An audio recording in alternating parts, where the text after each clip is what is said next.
Hello, everybody. Welcome back to Read and Reread. I am Angelia, and today is time to wrap up my Shorty September project, 30 stories in 30 days. And if you just happen to wander in, I've been reading a different story every day this month. And then this is part 4 of the weekly wrap-up videos. Well, it's not September anymore. It's October now. So happy October, and it's time to put a lid on this project. I've had a lot of fun doing this, but now I have that after Christmas feeling where you had a great time and you feel kind of bittersweet that it's over, but it's time to clean up. So I'm ready to wrap the project up and move on to my October reading. Today I'm very excited because it's time to start the group read of The Doctor's Wife in the Victober Discord, and starting Elizabeth Strout's new book too. So the book vibes are good today, but first we have to conclude this project. And I first want to say thank you to everyone who read along. If you read one story, half the stories, all the stories, however you participated, I'm so glad that you joined in. And I had a great time in the discussions, in the comments, in the posts, and in the videos. And so if you are interested, everything is still linked, and you can go back and read something if you never got to it or it sounds interesting now. It's all still there. Okay, so the first story in this particular batch was House Fire by Yiyun Li, and this is an author I wanted to try, and this was also a book that did not make it into the month out of my pile of possibilities. Actually, this story is not from the book I'm referencing, but her book, Wednesday's Child, I checked out of the library and I just didn't get to it. So I will try again. I have to send it back, but I will check it out again in the future because I'm still interested, but I just ran out of time. But I did read this story that was online. This is a little bit older. I forget the year, but I'll put it up here. And it's kind of weird that in this story, I completely forgot the story. Like, I read it a week, 10 days ago, and then today I was getting ready. Okay, let me look back over. Like, House Fire. What was that story? Did I read it? So I had to open it back up, and then I saw it, and I'm like, oh yeah. And I remember it all came back to me, but it skittered off into a corner, and I had to pull it back out into the light to remember the story. Did I like the story? Yeah. It just didn't stick with me. There's this group of women, a group of older Chinese women who get together regularly, and they just, they talk about whatever's going on. And one of them, her husband, leaves her for a younger woman, and everybody's appalled and outraged. And in the aftermath of all this, they sort of form this ad hoc detective agency where they detect infidelities and transgressions and budding infidelities and try to head them off at the pass. And they offer their services to women who want to have their husbands trailed and investigated, that they think he's either cheating or that he's scheming to cheat. And so they have this sort of unexpected success with this endeavor, and then it gets featured on a news story, and after that it kind of tapers off. They don't know if it's because the novelty has passed or their cover was blown because they were all shown on TV, but it sort of dies out, and then they do meet this new client whose case kind of perplexes them. So that's all I want to tell you about the plot. And I did like it. I would like to read some more because I've heard really great reviews of her writing, and I need more. All right, the next one was a Louise Erdrich story. She's one of my favorite writers. This was a story that she wrote back in the 70s called The Red Convertible, and it's the title story of a collection called The Red Convertible.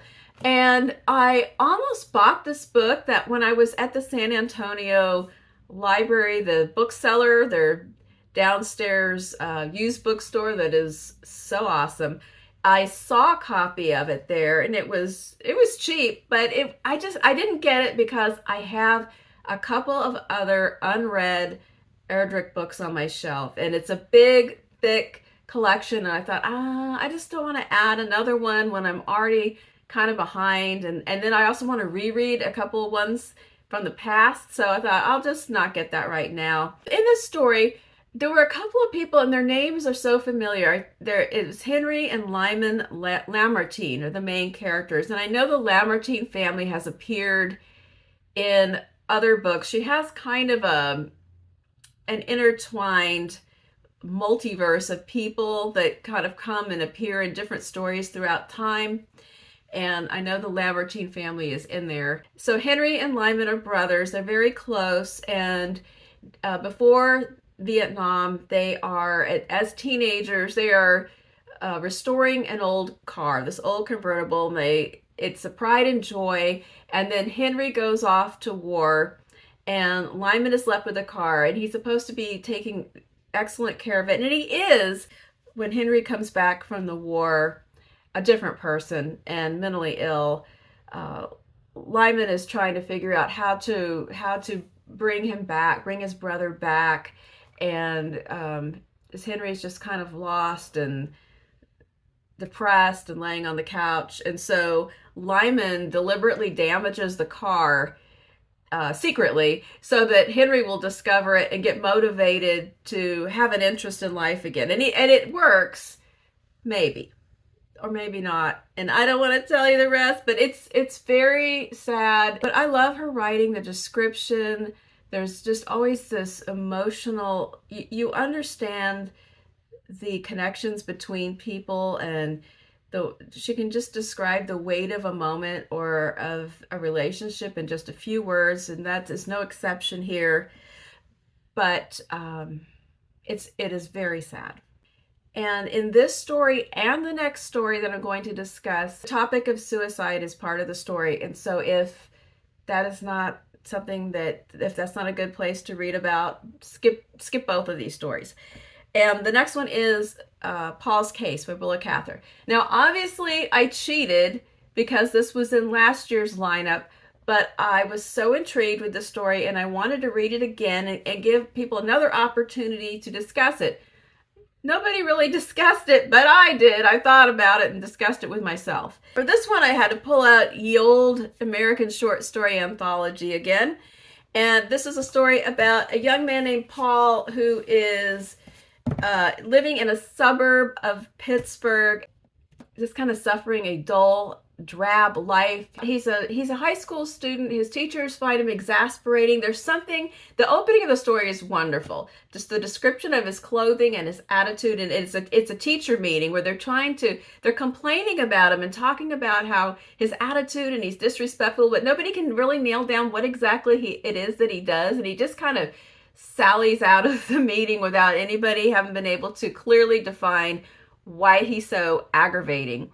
And we learned that he's trapped and confined in a bedroom with yellow wallpaper, stuck at home, and he has a job. The only time he feels that he really feels himself and comes to life is when he goes to his job as an usher at Carnegie Hall. Paul does not want to grow up into the life that his father has in mind for him, and I don't want to give too many things away, but he stages a bold escape. And he has a magical week in New York City that comes to a tragic end. There's a scene about Paul buying clothing in New York City that rivals the beautiful shirt scene in The Great Gatsby in terms of the description and that kind of blend of excitement with there's this undercurrent of tension, a bubble that you know isn't going to last. One of my favorite passages in this story is about an encounter he has with another young man, and it's so ambiguous. There's so much not said, and I could puzzle over this paragraph for the rest of my life wondering what happened on this evening. Let me share with you. On Sunday morning, the city was practically snowbound. Paul breakfasted, I like that as a verb, breakfasted late, and in the afternoon he fell in with a wild San Francisco boy, a freshman at Yale, who said he had run down for a little flyer over Sunday. The young man offered to show Paul the night side of town, and the two boys went off together after dinner, not returning to the hotel until 7 o'clock the next morning. They had started out in the confiding warmth of a champagne friendship, but their parting in the elevator was singularly cool. The freshman pulled himself together to make his train, and Paul went to bed. He awoke at 2 o'clock in the afternoon, very thirsty and dizzy, and rang for ice water, coffee, and the Pittsburgh papers. What happened on that evening? I can think of many things, but we'll never know. I love Paul, and it breaks my heart to read this story. And it's a story you read over and over, and you get in there, and you kind of want it to come out differently, and you're rooting for him, and then it always ends the same. If you've ever read A Perfect Day for a Banana Fish, it's kind of the same kind of feeling. It's one of those ones, just talking about it again, I feel like I could just read it again right now. All right. Then the next one was one of the audio stories. It was White Ferrari by Caleb Azumah Nelson. Again, I mentioned that I have a novel by this author that I need to read. I bought it. I started it once, but I didn't get very far. And I was like, I'm not quite in the mood. And I'm still meaning to get back to it. He read it himself. He had a beautiful reading voice, and I liked the story, but the problem was not the story, it's me. I wanted to try the audio format for this project, and 3 of the stories were in that format, and it's my brain. When I hear a story, a short story, or really anything I'm reading, I'm a back and forther. I will read it, and then I think, wait, hang on. And I want to look back. I want to look at a paragraph again. I want to think about it again. And I just can't do that nimbly in an audio format. It goes back too far or not the right place. And it still doesn't help me. I need to see it. It's just not the right style for me. So I really liked the story. It's about a man who has a childhood friend that he's grown up with. They're very close. It's a girl. And then they kind of go separate ways. They drift apart, and then they reestablish their friendship when they encounter each other at a music festival, and the friendship is rekindled. They live in London. She's an artist. It's a platonic friendship, and he's just sort of witnessing his friend, his beautiful, vibrant friend who is having a marriage problem, and he also is sitting for her, and she's going to paint him. So that's kind of the bones of the story, but what I would do to describe it better would be to flip back through it, and I can't do that without listening to the whole thing again. So again, it was sort of a tantalizer that I do need to pick up the print book I have of Nelson's and actually read that instead, and to get a better sense of his style and the way he lays out a story. All right, then we had Mr. Thursday by Emily St. John Mandel. Very interesting to me. This was in my anthology, Future Tense Fiction. This story was written, if you look in where they do the little biographies, she wrote this story after having written Station 11 and The Glass Hotel. It says in the back, this anthology came out in 2019, and it says in the back that her novel, The Glass Hotel, will come out in 2020. So I'm thinking, so she actually physically wrote the story in between The Glass Hotel and Sea of Tranquility, and it shows. There are elements, it's like a side piece from both of those novels. It has the feel, the vibe, some actual not plot elements, but themes or topics that come up in those stories. It has to do with a person who time travels and makes an unauthorized attempt at an adjustment, which happens in Sea of Tranquility. It also has some things to do with somebody doing corporate fraud, which happens in The Glass Hotel. So it's just all kind of in that kind of space. And I think that's really interesting when you read short fiction by an author where they seem like they're working or playing with ideas that you then see in other works. All right, then we had William Trevor. This was my first time to read William Trevor, the Irish author. The story was Butcher's Choice. I had to substitute a story because the first one the story vanished from online access.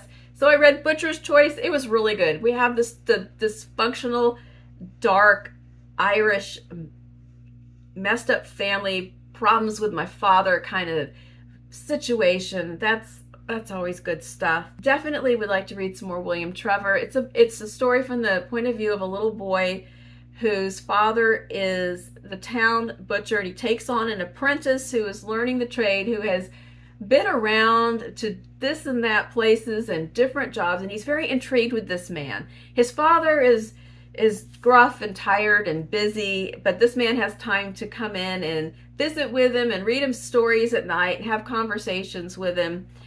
And his father also is prone to the drink, and the man is boarding in their house. His father is missing a number of fingers because he's clumsy, and he says, well, when I don't have any fingers left, then I'll retire, which is so dark. I can't remember the man's name, but he turns out to be kind of popular. He has a better, it's not a bedside manner, but with a butcher, like customer service skills, social skills. He's nimble, he's good at the job, he learns fast, and this doesn't sit real well with our narrator's father. What's really great in this story is he does that excellent job with having a child narrator who is seeing and hearing everything, but the understandings that he comes to and what he picks up on and understands or does not from the conversations and his father's remarks. He also witnesses something. I forgot this part. He witnesses something he shouldn't have seen, and it troubles him. He's a bystander in a bunch of family drama, and it's really good. I want to read some more by William Trevor. Let's see, there's two more.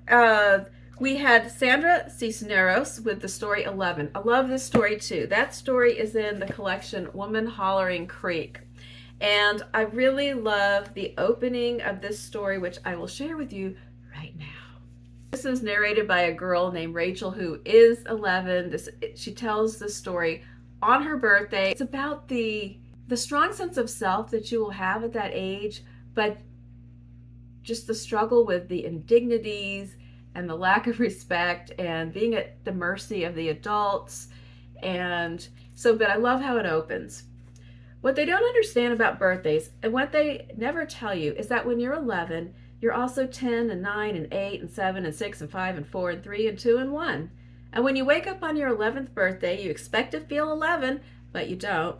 You open your eyes and everything's just like yesterday, only it's today.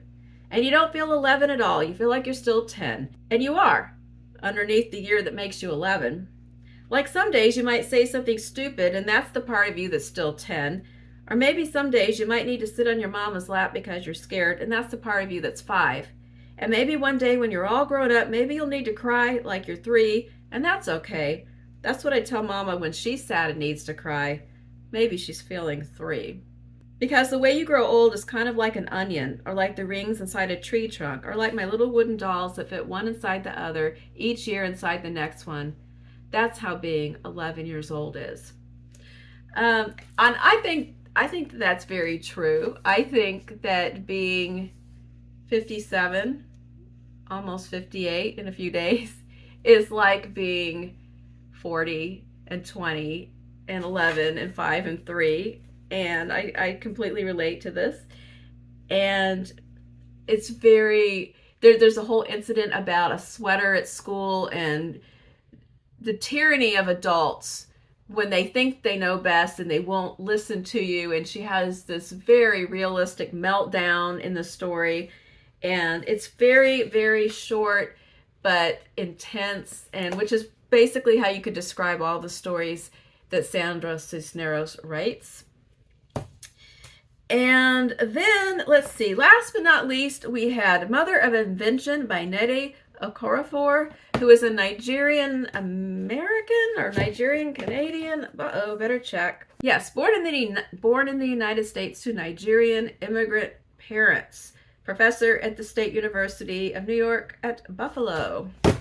All right, so this is another story in the accidental lineup of smart houses gone berserk, and this is a Nigerian futuristic smart house gone berserk in a time. I think it's also climate fiction. I'm not sure what's going on. It's kind of scary. It's very bizarre. I think it takes a couple of readings to get it, and frankly, I ran out of time, so I'm going to have to come back to it. But that's basically, there's another house that wants to, the house is trying to save a pregnant woman from an impending climate event. That's enough to go on. It's cool. It's cool. It's weird.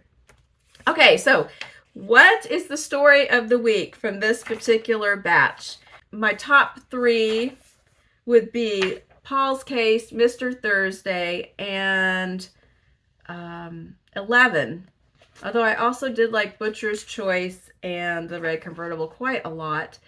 I would say, okay, narrowing it down, the finalists are, let's see, what's really close, the closest to my heart would be 11 and Paul's Case. And I think, I mean, I'm going through the motions here, but it's kind of, I kind of set this one up by putting Paul's Case in 2 years in a row because I was so enamored of it. So yes, it is the winner. Willa Cather with Paul's Case. But the others are quite worthy of your consideration.